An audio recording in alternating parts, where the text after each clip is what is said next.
ప్రియమైన సహోదరీ సహోదరులకు ప్రభువు పేరిట వందనాలు. మీకు మీ కుటుంబానికి యేసుక్రీస్తు యొద్ద నుండి దీవెనలు ఆశీర్వాదములు మెండుగా కలుగునుగాక. ఈరోజు యేసుక్రీస్తు యొద్ద నుండి మీకు బంగారు మాట, దేవుని వాగ్దానము. సామెతల గ్రంథము 23వ అధ్యాయము 17వ వచనము. పాపులను చూచి నీ హృదయమునందు మత్సరపడకుము, నిత్యము యెహోవాయందు భయభక్తులు కలిగి యుండుము. Let not thine heart envy sinners, but be thou in the fear of the Lord all the day long. దేవుని హృదయము మంచిది. దేవుని బిడ్డలైన వారి హృదయం కూడా మంచిదై ఉండాలి. అయితే మనం జీవించుచున్నది సమాజంలో.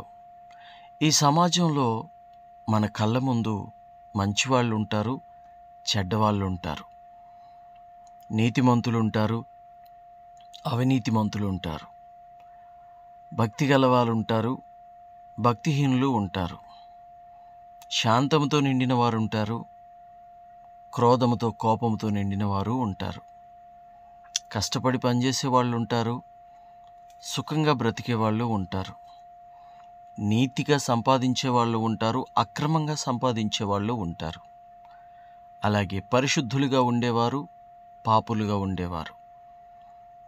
ఇలా నాస్తికులు ఆస్తికులు అందరూ మన కళ్ళ ముందు కనబడుతూ ఉంటారు. ఇక్కడ నీ హృదయమందు మత్సరపడకుము అని వాక్యం అంటుంది.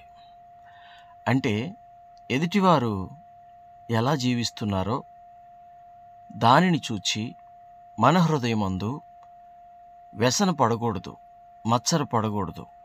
అనగా నేను కూడా అలాగును చేస్తాను, నేను కూడా అది చేస్తాను, నేను అది చెయ్యాలి, నేను అలాగును చెయ్యాలి, నేను అది కొనుక్కోవాలి, నేను అది సాధించాలి, నేను ఒక ఇల్లు కట్టుకోవాలి, నేను ఒక స్థలం కొనుక్కోవాలి.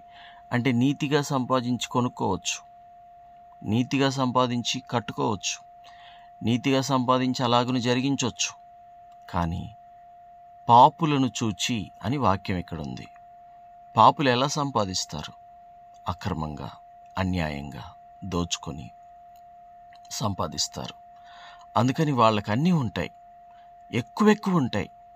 వాళ్ళని చూసి అనుకోవద్దు, నేను ఇంత నీతిగా బ్రతికి, ఇంత భక్తిగా బ్రతికి ఏమి సుఖం, ఏమి ప్రయోజనం, ఏది నాకు ఆస్తేది, ఏది నాకు కారేది, ఏది నాకు బైక్ ఏది, ఏది నాకు ఇల్లేది, ఏది నాకు స్థలం ఏది, నాకు బంగారం ఏది, నాకు మనశ్శాంతి ఏది, నాకు సంతోషం ఏది అని నీవు అనుకొని నేను కూడా వారిలాగా చేస్తే నేను కూడా ఇలాగున అవుతాను కదా, వారిలాగా అవుతాను కదా అని అనుకోవడమే మత్సరపడము.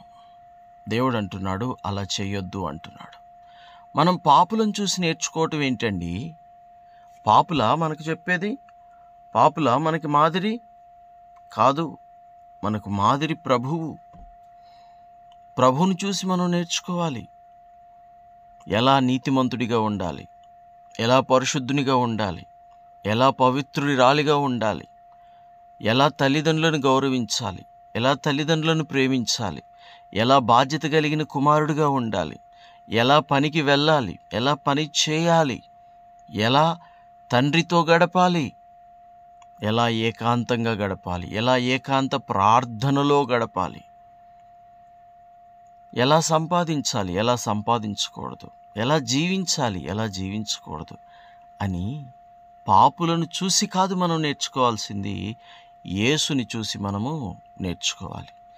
ఏ విషయంలోనైనా సరే మనకి మాదిరి, మనకు ఒక మోడల్ ఎవరంటే యేసుక్రీస్తే. దేవునికి స్తోత్రం. కాబట్టి నీ హృదయంలో వాళ్ళకి ఏవేవో ఉన్నాయి, వాళ్ళు ఏవేవో చేసేస్తున్నారు, వాళ్ళు అలా బ్రతికేస్తున్నారు, నేను ఇంత నీతిమంతుడిగా, ఇంత నీతిమంతురాలుగా బ్రతికి ఏమీ ప్రయోజనం అని మాత్రం నీవు అనుకోవద్దు. దేవుని బిడ్డ, ప్రయోజనం నీకు అర్థం కాదు, ప్రయోజనం నీకు కంటికి కనపడదు, చెవులకు వినపడదు, అది ఊహకు కూడా అందదు. అంత ఆశీర్వాదాలు దేవుడు నీకు అనుగ్రహించబోతున్నాడు. అలా కాదని పాపుల మార్గంలోనికి వెళ్ళిన వారు మరి నష్టపోయేటువంటి పరిస్థితిలోనికి వాళ్ళు వెళ్ళిపోతారు. కీర్తనల గ్రంథంలో ఏం రాయబడి ఉంది? దుష్టుల ఆలోచన చొప్పున నడవక, పాపుల మార్గమున నిలువక, అపహాసకులు కూర్చుండు చోటున కూర్చుండక, యెహోవా ధర్మశాస్త్రమునందు ఆనందించుచు దివారాత్రములు దానిని ధ్యానించువాడు ధన్యుడు. అతడు నీటి కాలవల ఒడ్డు యోరున నాటబడినదై ఆకు వాడక తన కాలమందు ఫలమిచ్చు చెట్టు వలె ఉండును. అతడు చేయునదంతయు సఫలమగును అని ఉంది. ఎవరి ఆలోచన చొప్పున నడుచుకుంటే? దేవుడు ఆలోచన చొప్పున నడుచుకుంటే. అలా కాదని పాపుల ఆలోచన చొప్పున నడుచుకుంటే నష్టపోతాం, కష్టాల పాలవుతాం. అది అప్పటికప్పుడు ఆనందం, అప్పటికప్పుడు సంతోషమే తప్ప అది శాశ్వతమైన సంతోషం, శాశ్వతమైన ఆనందాన్ని ఇవ్వదు.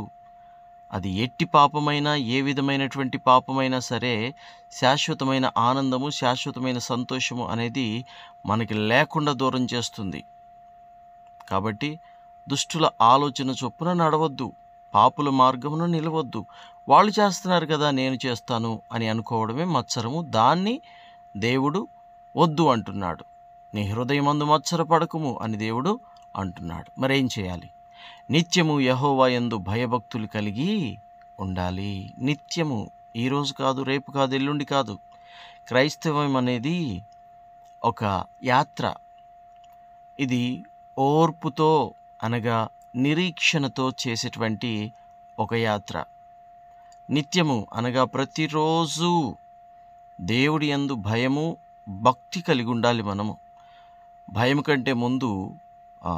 భక్తి కంటే ముందు భయం కలిగి ఉండాలి దేవుడు అంటే. ఈ రోజులలో ఇది కొరవడుతుంది. ఏమిటి? భయం. ఎందుకని? డబ్బులు ఎక్కువైపోతున్నాయి జనాలకు. అందువలన ఫస్ట్ దేవుడు అంటే భయం ఉండట్లేదు.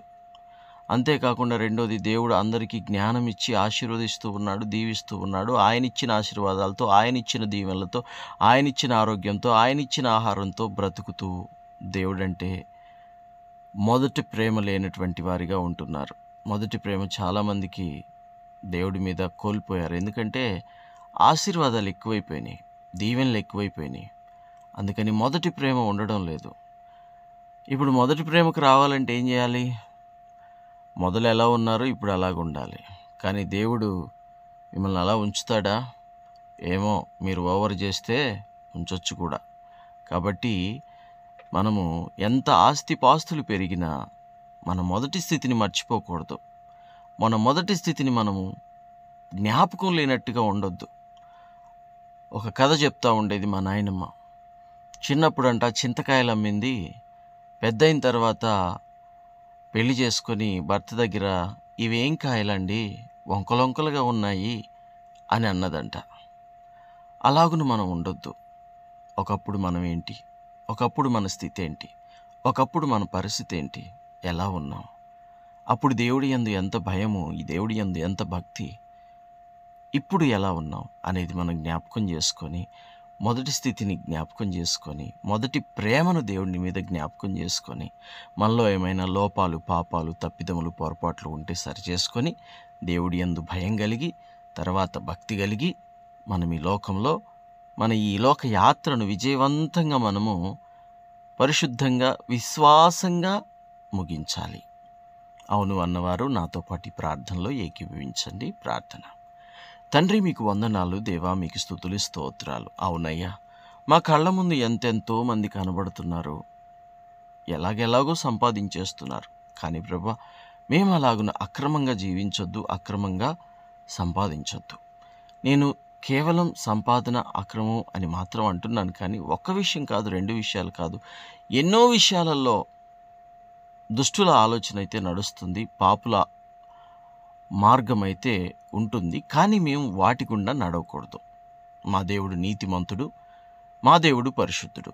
మేము నడవలసిన మార్గం నీతి, పరిశుద్ధత. వాటిలోనే నడుస్తూ అనుదినము నీ యందు నిత్యము భయం కలిగి, భక్తి కలిగి ఉండుటకు సహాయం చేయమని, నీ పరలోకపు ఆశీర్వాదాలు, దీవెనలు మా మీద అనగా భక్తి పరుల మీద నిండుగా మెండుగా కురిపించి కుమ్మరించమని, రక్షణ లేని వారిని కూడా రక్షణలోనికి తీసుకొచ్చి భయభక్తులు కలుగు చేయమని యేసు నామములో ప్రార్థన చేయుచున్నాము తండ్రి. Amen, amen, amen.